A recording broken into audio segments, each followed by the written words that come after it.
Hello friends, ಅಡುಗೆ ಪ್ಯಾಷನ್ಗೆ ಎಲ್ಲರಿಗೂ ಸ್ವಾಗತ. ಇವತ್ತು ನಾನು ಹೆಸರು ಕಾಳಿಂದ ದೋಸೆ ಹಾಗೂ ಅದಕ್ಕೆ ತೆಂಗಿನಕಾಯಿ ಚಟ್ನಿ ಮಾಡಿದ್ದೇನೆ. ಅದರ ಜೊತೆಗೆ ಒಂದು ಹೆಲ್ತ್ ಡ್ರಿಂಕ್ ಅದು ಕೂಡ ಮಾಡಿದ್ದೇನೆ.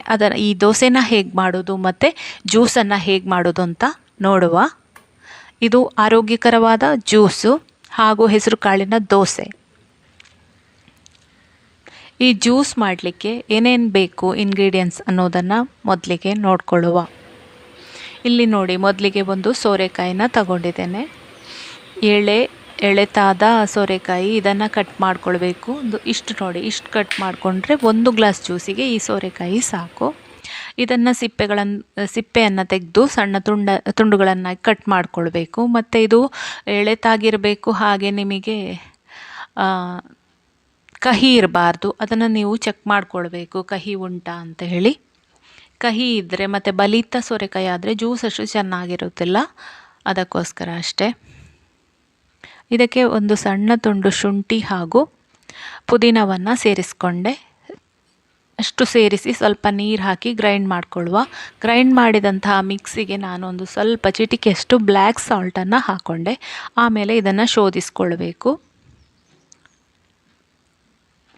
ಈಗ ಸೂಪರಾದ ಹೆಲ್ತ್ ಡ್ರಿಂಕ್ ರೆಡಿ ಆಯಿತು. ಇದಕ್ಕೆ ಸ್ವಲ್ಪ ನೀರನ್ನು ಆ್ಯಡ್ ಮಾಡಿ, ಆಮೇಲೆ ಇದಕ್ಕೆ ಅರ್ಧ ಲಿಂಬೆಹಣ್ಣನ್ನು ಹಿಂಡ್ಕೊಂಡೆ. ಅದರ ಜೊತೆಗೆ 1 ಚಮಚ ಜೇನುತುಪ್ಪ, ಇಷ್ಟು ಹಾಕಿದರೆ ನಮ್ಮ ರುಚಿಯಾದ ಸೋರೆಕಾಯಿ ಜ್ಯೂಸ್ ರೆಡಿ ಆಗ್ತದೆ. ಇದು ತುಂಬ ಆರೋಗ್ಯಕ್ಕೆ ಒಳ್ಳೆಯದು. ಇದರಲ್ಲಿ ನೀರಿನಾಂಶ ತುಂಬ ಇದೆ, ಹಾಗೆ ಇದು ಹಾರ್ಟಿಗೆ ಎಲ್ಲ ತುಂಬ ಒಳ್ಳೆಯದು.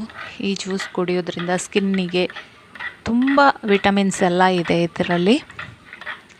ಇದನ್ನು ನೀವು ಮನೆಯಲ್ಲಿ ಸೋರೆಕಾಯಿ ಯಾವಾಗ ತಂದಿದ್ದೀರಿ ಆಗ ಅಥವಾ ವಾರದಲ್ಲಿ 1-2 ದಿವಸ ಕುಡಿದ್ರೆ ತುಂಬ ಚೆನ್ನಾಗಿರ್ತದೆ. ಇದು ನಮ್ಮ ಜೀರ್ಣ ವ್ಯವಸ್ಥೆಯನ್ನು ಕೂಡ ಉತ್ತಮಗೊಳಿಸ್ತದೆ. ಆರೋಗ್ಯಕ್ಕೆ ತುಂಬ ಒಳ್ಳೆಯದಾದಂತಹ ಸೋರೆಕಾಯಿ ಜ್ಯೂಸು. ಕುಡಿಲಿಕ್ಕೆ ಕೂಡ ಏನಷ್ಟು ಕಷ್ಟ ಆಗೋದಿಲ್ಲ, ತುಂಬ ಟೇಸ್ಟ್ ಇರ್ತದೆ. ನಾನು 2-3 ಪುದೀನ ಎಲೆ ಸೇರಿಸ್ಕೊಂಡೆ, ಲೆಮನ್ ಹಾಕ್ಕೊಂಡೆ. ಟೇಸ್ಟ್ ಮತ್ತು ಹನಿ ಹಾಕಿದ ಕಾರಣ ಸ್ವೀಟ್ ಕೂಡ ಇದೆ ಸ್ವಲ್ಪ. ತುಂಬ ಚೆನ್ನಾಗಿದೆ, ಕುಡಿಲಿಕ್ಕೆ ಯಾವ ಕಷ್ಟ ಕೂಡ ಆಗೋದಿಲ್ಲ, ಆರೋಗ್ಯಕ್ಕೆ ಅಷ್ಟೇ ಬೆನಿಫಿಟ್ ಇದೆ. ಇನ್ನು ನಾವು ನೆಕ್ಸ್ಟು ಹೆಸರು ಕಾಳನ್ನ ದೋಸೆಯನ್ನು ಮಾಡಿಕೊಳ್ಳುವ. ಇದು ನಾನು ನಿನ್ನೆಯ ಫ್ಲ್ಯಾಶ್ ಬ್ಯಾಕಿಗೆ ಹೋಗುವ. ನಾನು ನೆನೆಸಿಟ್ಟಿದ್ದೆ 1 ಕಪ್ಪಷ್ಟು ಹೆಸರು ಬೇಳೆನ ನೆನೆಸಿದ್ದೆ. ಹಾಗೆ ಅದಕ್ಕೆ ಒಂದು ಸ್ವಲ್ಪ 1/4 ಕಪ್ಪಷ್ಟು ಅಕ್ಕಿನ ಹಾಕ್ಕೊಳ್ಳೋದು. ಅಕ್ಕಿ ಬರೀ ಸ್ವಲ್ಪ ಹಾಕಿ ಅವುಗಳನ್ನು ರಾತ್ರಿ ಫುಲ್ ನೆನೆಸಬೇಕು. ಬೆಳಿಗ್ಗೆ ನಾವು ಗ್ರೈಂಡ್ ಮಾಡಿಕೊಳ್ಳುವ. ನೋಡಿ, ಈಗ ಹೆಸರು ಕಾಳು ಚೆನ್ನಾಗಿ ನೆಂದಿದೆ. ಅದರ ಜೊತೆಗೆ ಹೆಸರು ಕಾಳು ಮತ್ತು ಅಕ್ಕಿನ ಸೇರಿಸ್ಕೊಂಡು ಗ್ರೈಂಡ್ ಮಾಡೋದು. ನೀವು ಇದರ ಜೊತೆಗೆ ಮೆಂತೆ ಕೂಡ ನೆನೆಸ್ಬೋದು. ನನಗೆ ಮೆಂತೆ ನೆನೆಸ್ಲಿಕ್ಕೆ ಮರ್ತೋಯ್ತು ಇದಕ್ಕೆ, ಇಲ್ಲದ್ರೆ ಮೆಂತೆ ಕೂಡ ನೆನೆಸ್ಬೋದು. ಈಗ ಗ್ರೈಂಡ್ ಮಾಡುವಾಗ ಜೊತೆಗೆ ಕಾಯಿ ತುರಿ ಬೇಕಾದರೂ ಹಾಕ್ಕೊಳ್ಬೋದು. ಬಟ್ ವೆಯ್ಟ್ ಲಾಸ್ ಮಾಡ್ಕೊಳ್ಳುವಾಗ ಕಾಯಿ ತುರಿ ಜಾಸ್ತಿ ಉಪಯೋಗಿಸಬಾರ್ದು. ಇಲ್ಲಿ ನಾನು ಇದಕ್ಕೆ ಗ್ರೈಂಡ್ ಮಾಡುವಾಗ ಹಸಿಮೆಣಸು, ಜೀರಿಗೆ, ಒಂದು ಸಣ್ಣ ತುಂಡು ಶುಂಠಿ ಹಾಗೆ ಉಪ್ಪು ಹಾಕಿ ಗ್ರೈಂಡ್ ಮಾಡಿಕೊಂಡೆ. ಈಗ ದೋಸೆ ಹಿಟ್ಟು ರೆಡಿ ಆಯಿತು. ಕಾವಲಿ ಬಿಸಿ ಆಗಲಿಕ್ಕೆ ಇಟ್ಟಿದ್ದೇನೆ, ದೋಸೆ ಮಾಡುವ.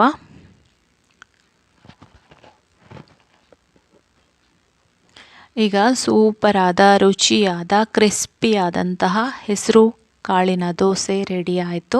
ಇದಕ್ಕೆ ಒಂದು ಸ್ವಲ್ಪ ಕೊಬ್ಬರಿ ಮತ್ತು ಕೊತ್ತಂಬರಿ ಸೊಪ್ಪು ಎಲ್ಲ ಹಾಕಿ ಒಂದು ಚಟ್ನಿ ಮಾಡಿದ್ದೇನೆ. ಅದರ ಜೊತೆ ಸೂಪರ್ ಕಾಂಬಿನೇಷನ್. ಸ್ವಲ್ಪ ತುಪ್ಪ ಹಾಕಿ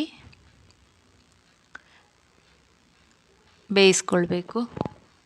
ಇದು ದೋಸೆ ಎಷ್ಟು ಈಸಿಯಾಗಿ ಬರ್ತದೆ ನೋಡಿ, ತುಂಬ ಚೆನ್ನಾಗಿರ್ತದೆ.